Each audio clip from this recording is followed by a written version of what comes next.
Hi everyone, आज हम लोग हिंदी व्याकरण पढ़ने जा रहे हैं और हिंदी व्याकरण का सबसे बेसिक टॉपिक भाषा, लिपि, बोली और व्याकरण ये आज हम समाप्त करेंगे। सबसे पहले शुरुआत करते हैं भाषा से। भाषा किसे कहते हैं और ये कहाँ से आया है शब्द, इसको पहले हम जानते हैं। तो जैसे कि आप लोग देख सकते हैं यहाँ लिखा हुआ भी है, भाषा शब्द संस्कृत के भास धातु में प्रत्यय अ लगाकर बना है। यहाँ भास संस्कृत का वर्ड है जो कि, और इसमें अ प्रत्यय लगा के भाषा बना है, तो वह है भाषा। ठीक है, भास संस्कृत का वर्ड है और संस्कृत का शब्द है और उसमें अ प्रत्यय लगाकर भाषा बना है। भाषा का अर्थ है बोलना या कहना। यहाँ तक समझे? भाषा का अर्थ है बोलना या कहना।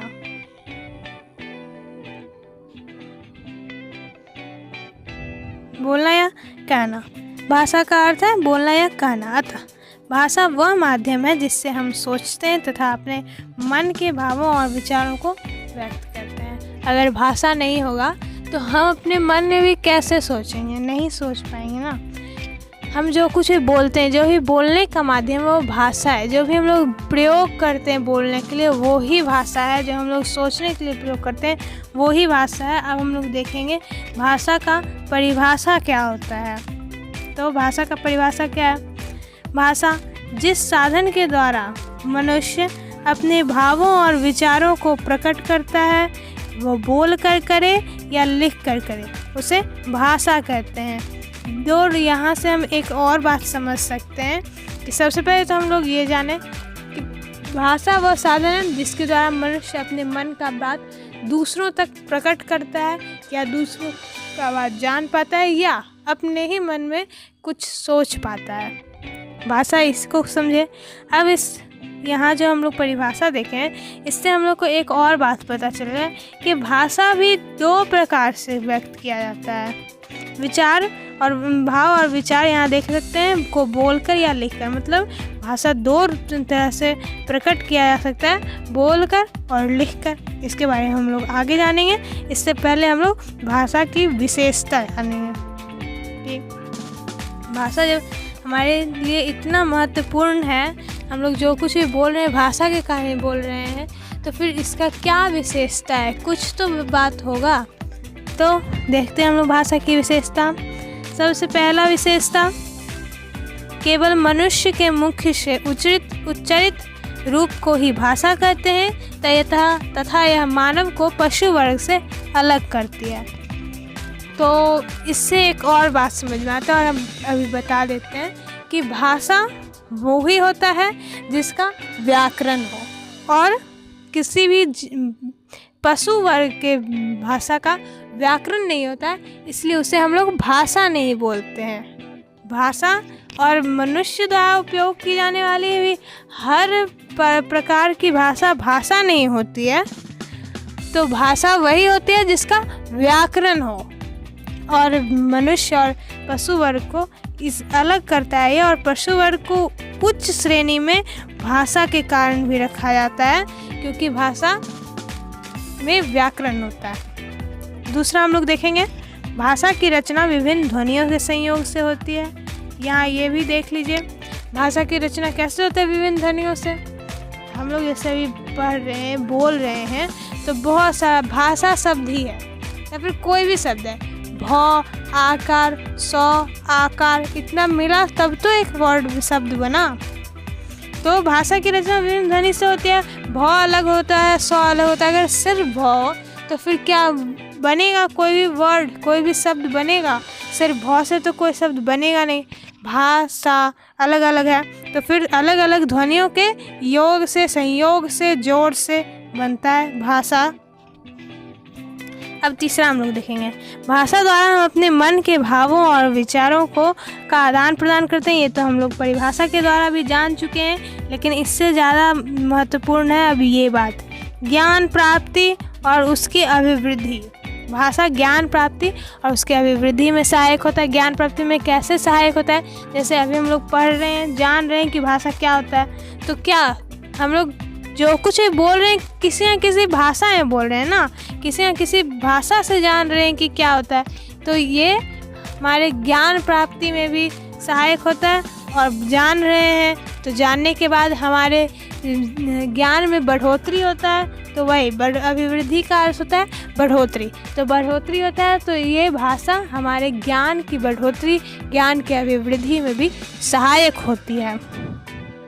और इसके आगे है भाषा अनुकरण करके सीखी जाती है। अनुकरण का अर्थ होता है नकल करना। अच्छा, जब बच्चा छोटा होता है तो एकदम से तो उसे व्याकरण सिखाया नहीं जाता है। वो तो अपने आस पड़ोस, अपने मम्मी पापा क्या जो बोल रहे हैं उसी का अनुकरण करता है, उसी का नकल करता है। वो जो बोलते हैं उसी को दोहराता है और उससे वो बोलना सीख जाता है। व्याकरण नहीं है उसे पढ़ाया जाता है। इसलिए भाषा अनुकरण के द्वारा सीखी जाती है। कोई भी अनुकरण करके सीखता है, बड़ों का नकल करके सीखता है। अगर भाषा में परिवर्तन एवं विकास होता है, हम जब जैसे देखते हैं कि भाषा में हमेशा विकास होते रहता है समय समय पर। भाषा में जैसे वर्ण होता है तो वर्ण तो निश्चित होता है, वर्ण तो बढ़ेगा नहीं, लेकिन उसका शब्द बढ़ जाता है और नए नए शब्दों का खोज होता है।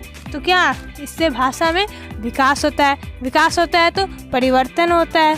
ऐसे ही भाषा में विकास और परिवर्तन हमेशा होते रहता है। हमेशा भाषा विकास करते रहता है, कभी भी शिथिल नहीं होता है। तो अभी तक में हम लोगों ने जाना कि भाषा क्या होता है, भाषा का परिभाषा जाना, हम लोगों ने भाषा की विशेषताएं जानी। अब हम लोग भाषा के रूप को जानेंगे। जैसे हम लोग परिभाषा से पहले भी समझ चुके हैं कि भाषा लिखित और बोलकर, लिखकर और बोलकर प्रकट की जाती है। तो इसी तरह भाषा के दो रूप होते हैं। जो बोलकर होता है उसे मौखिक कहते हैं और जो लिखकर होता है उसे लिखित कहते हैं। मौखिक शब्द से एक और शब्द का अंदाज़ा लगाया जा सकता है और वो है मुँह। मौखिक मुँह से थोड़ा संबंधित लगता है शब्द, और इसी तरह मौखिक शब्द जो है वो मुख से उच्चारण जब किया जाएगा तो उस भाषा को मौखिक कहेंगे, और जब हम लोग लिखेंगे तो उस भाषा को लिखित कहेंगे। अब हम लोग आगे जानेंगे कि मौखिक भाषा क्या होता है। मौखिक भाषा क्या होता है? मौखिक भाषा बोलकर तथा सुनकर अपने मन के भावों और विचारों को आदान प्रदान को मौखिक भाषा कहते हैं। बोलकर तथा सुनकर जब भी बोलेंगे या फिर सामने वाला कोई सुनेगा तो वो मौखिक भाषा होगा। बोल के आदान प्रदान करेंगे, मौखिक भाषा होगा। इसमें मुख का उपयोग होगा। मनुष्य अपने मुख का उपयोग कर जब मुख से बोलेगा और दूसरे कोई सुनेंगे तो उसे कहेंगे मौखिक भाषा। अब आगे देखते हैं मौखिक भाषा का प्रयोग करने हेतु श्रोता की आवश्यकता होती है। अकेले तो कोई भी नहीं बोलेगा।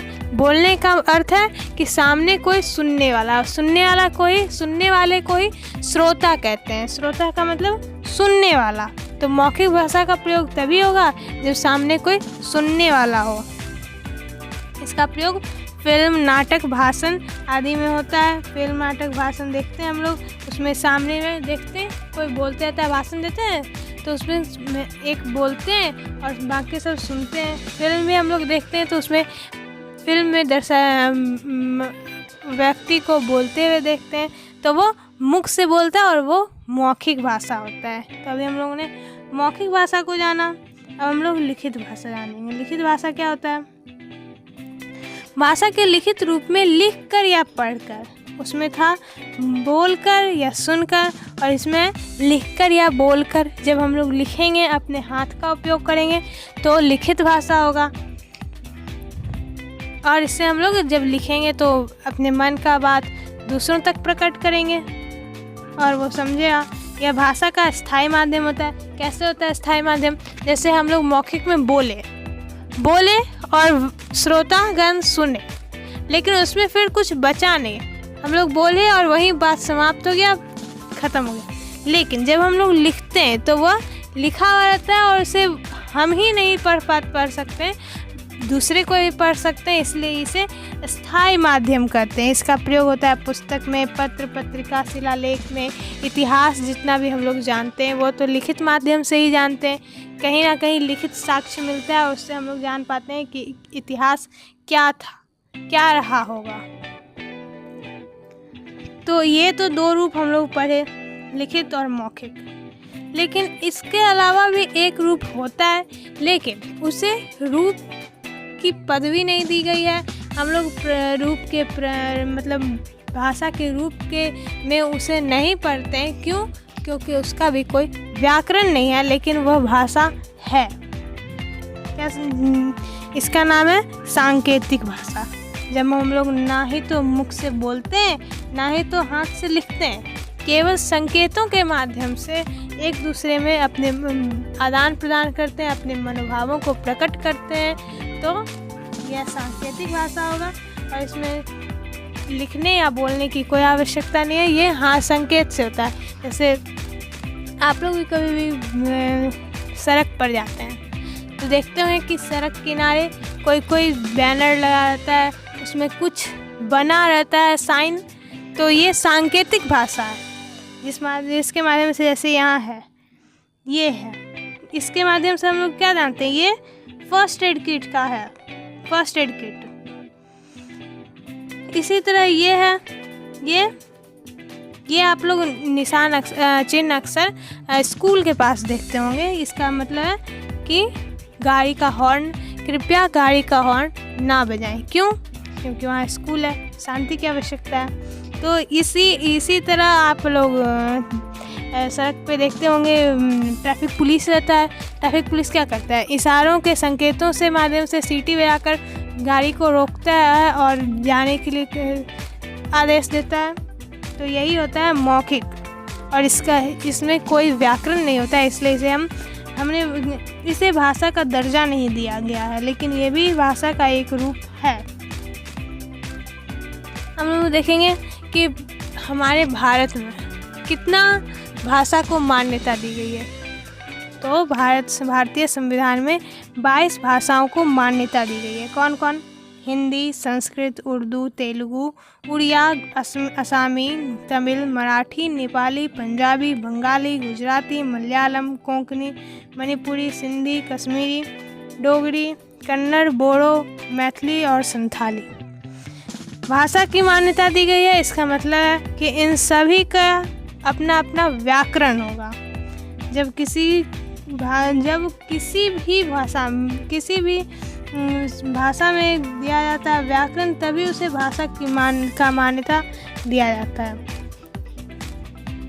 इसमें देखिए, जैसे बहुत सारा भाषा है, तो इससे आप संबंधित भी कर सकते हैं कि ये किस जगह का भाषा होगा। मतलब ये भाषा तो किसी जगह का है, लेकिन ये दूसरे जगह के लोगों के द्वारा भी समझा जाता है, बोला जाता है।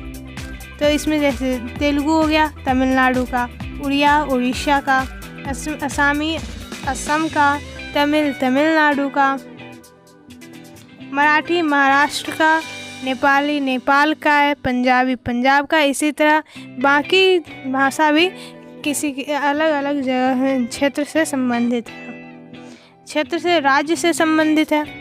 हिंदी भाषा जो है वो पूरे भारत में बोली जाती है, और हिंदी भाषा भारत की राष्ट्रभाषा है और राजभाषा है। इसका अर्थ है कि किसी भी ऑफिस में इसका अधिक प्रयोग किया जाता है, या फिर इस भारत देश के लोगों के द्वारा सबसे ज़्यादा हिंदी भाषा ही प्रयोग किया जाता है तथा समझा जाता है। तो अभी तक हम लोगों ने जाना कि भाषा क्या होता है, भाषा की विशेषता, भाषा के रूप, और भारत में कितनी भाषाओं को मान्यता प्राप्त है। अब हम लोगों ने पढ़ा था कि लिखित भाषा का एक लिखित रूप होता है, तो लिखित रूप का भी तो कुछ नियम होता होगा, कुछ नियम पर वो लिखाता होगा। तो उसी में हम लोग देखेंगे अब आगे लिपि। लिपि किसे कहते हैं? जो हम लोग मौखिक ध्वनि जो बोलते हैं उसे लिखते हैं, जब लिख कर प्रकट करते हैं, तो उसके लिए निर्धारित चिन्ह जो होता है, जैसे क का चिन्ह, अ का चिन्ह, तो इस तरह से ही उसे लिपि कहते हैं। जो लिखकर प्रकट किया जाता है मौखिक ध्वनियों को, उसे ही लिपि कहते हैं। अलग अलग भाषा की लिपि भी अलग अलग होगी। जैसे हर भाषा का व्याकरण अलग होगा, वैसे ही हर भाषा का लिपि भी अलग होगी। हिंदी भाषा की लिपि देवनागरी, संस्कृत की भी देवनागरी, नेपाली देवनागरी, उर्दू, फारसी, बंगाली, बांग्ला, अंग्रेजी, रोमन और इसी तरह जितने सारे अलग अलग भाषा होंगे, सभी की लिपि अलग होगी, सभी का व्याकरण अलग होगा। अब हम लोग बोली पढ़ेंगे। बोली क्या होता है? बोली उसी ही कहा जाता है जो सबके द्वारा नहीं समझाया जाता है, किसी क्षेत्र विशेष के द्वारा। ये हम लोग इसके बारे में जानेंगे। किसी क्षेत्र विशेष में प्रयोग की जाने वाली भाषा के स्थानीय रूप को बोली कहते हैं। जैसे भोजपुरी, राजस्थानी, इसके अलावा भी मारवाड़ी और बहुत सारी बोलियां होती हैं। जो जैसे अगर भोजपुरी है, ये बिहार की बोली है, तो ये बिहार के कुछ, पूरे बिहार में भी नहीं, बिहार के कुछ विशेष क्षेत्र में ही प्रयोग की जाएगी तथा उनके लोगों के द्वारा समझी जाएगी, उसे ही बोली कहेंगे। अब हो गया व्याकरण। व्याकरण किसे कहते हैं? सबसे महत्वपूर्ण व्याकरण। व्याकरण वह शास्त्र है जिससे भाषा के शुद्ध उच्चारण, लिखने, पढ़ने, बोलने के नियमों का निर्धारण होता है। जैसे हम लोग भाषा तो समझ गए, लेकिन भाषा तो कैसे भी लिख सकते हैं। जैसे कुछ भी, कमल हो गया, मकल, ये भी तो इसमें आया, लेकिन भाषा तो ये नहीं हुआ। लेकिन हम जानेंगे कैसे कि कोई सही भाषा में आया या नहीं आया, या हम लोग गलती हो गया, ये कैसे जानेंगे? ये सब का नियम व्याकरण ही बताता है कि उस नियम के अनुसार है, इसका मतलब भाषा है, और नियम के अनुसार नहीं है, इसका मतलब वो भाषा में नहीं आता है, मतलब वो अशुद्ध है। व्याकरण ही वह शास्त्र है जिसके द्वारा हम शुद्ध बोलना सीख सकते हैं, लिखना, पढ़ना सीख सकते हैं, उसे ही हम व्याकरण कहते हैं। जैसे यहाँ जैसे दिया हुआ है उदाहरण, चिड़िया पेड़ पर बैठा है, ये हम लोग से जानते हैं कि ये गलत है, यह अशुद्ध है। तो व्याकरण ही यह बताएगा कि इसमें शुद्ध क्या होगा। तो इसमें शुद्ध क्या होगा? चिड़िया पेड़ पर बैठी है। मतलब व्याकरण वाक्य के हर एक व्यवस्था पर ध्यान देता है, हर एक छोटे से छोटे चीज़ पर ध्यान देता है, चाहे वो विराम चिन्ह ही क्यों ना हो, व्याकरण सब पर ध्यान देता है। तो व्याकरण से ही हम शुद्ध पढ़ना, लिखना, बोलना सीखते हैं। जो भी नियम है वह व्याकरण से ही शुरू होता है। अब व्याकरण के भी भेद होते हैं। व्याकरण के 4 भेद हैं। वर्ण विचार। वर्ण विचार किसे कहते हैं? इसमें वर्णों के उच्चारण, रूप, आकार, भेद आदि के संबंध का अध्ययन किया जाता है। वर्ण जो कि भाषा की सबसे छोटी इकाई होती है। आगे हम लोग और वर्ण पढ़ेंगे। वर्ण भाषा की सबसे छोटी इकाई होती है जिसके हम और खंड या टुकड़े नहीं कर सकते। जैसे अ एक वर्ण है, अ के और कोई टुकड़े नहीं कर सकते हम, वो किसी भी छोटे टुकड़े में नहीं बढ़ सकता, इसलिए वो वर्ण कहलाता है। और वर्ण विचार में हम वर्ण के बारे में ही जानते हैं। वर्ण के उच्चारण, उसके रूप, आकार, भेद से संबंधित, मतलब वर्ण से संबंधित जो कुछ भी होगा, ये हम लोग व्याकरण के पहले भेद वर्ण विचार में ही जानेंगे। दूसरा होता है शब्द विचार। शब्द विचार, इसमें हम लोग शब्द विचार से ही समझ में आता है शब्द, मतलब जो हम लोग ये बोल रहे हैं, एक एक शब्द जो है, इसके बारे में हम लोग शब्द विचार में जानेंगे। शब्द के भेद, शब्द के रूप, शब्द का प्रयोग कहाँ होगा, शब्द की उत्पत्ति कहाँ से हुई, इस सब का अध्ययन हम लोग शब्द विचार में करते हैं। तीसरा है पद विचार। पद विचार में हम लोग पूरे पद का, मतलब जैसे संज्ञा, सर्वनाम, अलग अलग हम लोग आगे पढ़ेंगे कि भाषा में जब हम लोग प्रयोग करते हैं, एक वाक्य लिखते हैं, तो उसमें अलग अलग पद का उपयोग होता है। संज्ञा, सर्वनाम, विशेषण, ये सब पद होता है। और ये सब का क्या स्वरूप है, उनका हम लोग कब प्रयोग करेंगे, कहाँ करेंगे प्रयोग, ये सब हमें पद विचार में ही बताता है। ये सब पद विचार के द्वारा ही हम लोग जान पाते हैं। अब है व्याकरण का चौथा रूप वाक्य विचार। इसका अर्थ ही वाक्य विचार, अर्थ लग रहा है वाक्य से संबंधित, जो कुछ भी होगा हम लोग इसमें वाक्य से संबंधित जानेंगे।